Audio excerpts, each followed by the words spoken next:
Actor Robin Padilla has proposed the formation of a militia to help the country assert ownership of the West Philippine Sea in the face of the incursion of China. Total, napakadaming matapang.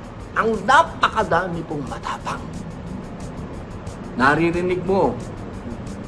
Ito, may mga politiko. Sinulat ko eh. Si Senator Kiko Pangilinan. Si ex-Justice Carpio. Si Jim Paredes. Si Senator Hontiveros. Si Idol. Si 10,000 Hours. Senator Lacson. May mga ibang artista pa at mga singers. Kung talaga pong matapang kayo, sumama kayo sa akin.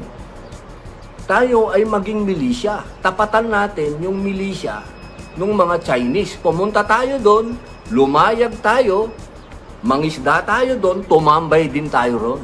Padilla is part of the reserve force of the Philippine Army. He said he will ask for President Duterte's consent to lead the recruitment. Yung akin pong alok po sa inyo ay seryoso.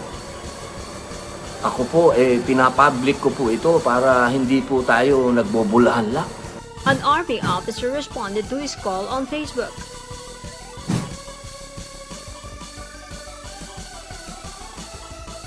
He is Colonel Michael Logico, the director of the AFP Joint and Combined Training Center and a former battalion commander.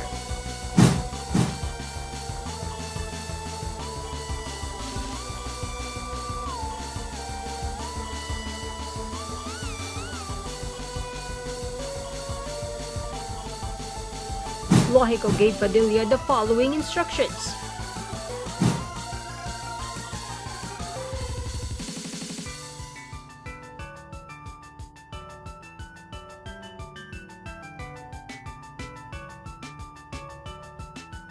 Padilla needs to apply for a master's degree in National Security Administration from the National Defense College of the Philippines.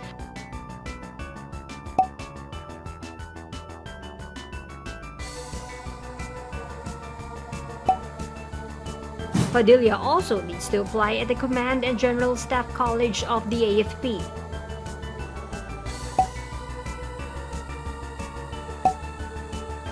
Logico also told Padilla that accomplishing the 3 steps will make him competent to become a Regional Community Defense Group commander.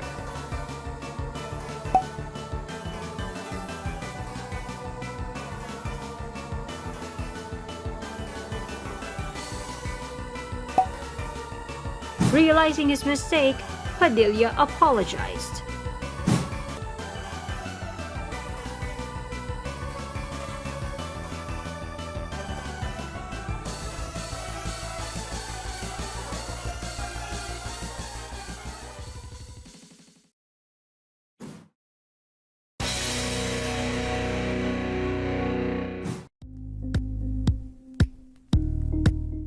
Thank you for watching Politico TV. Please like and subscribe to our channel for more videos.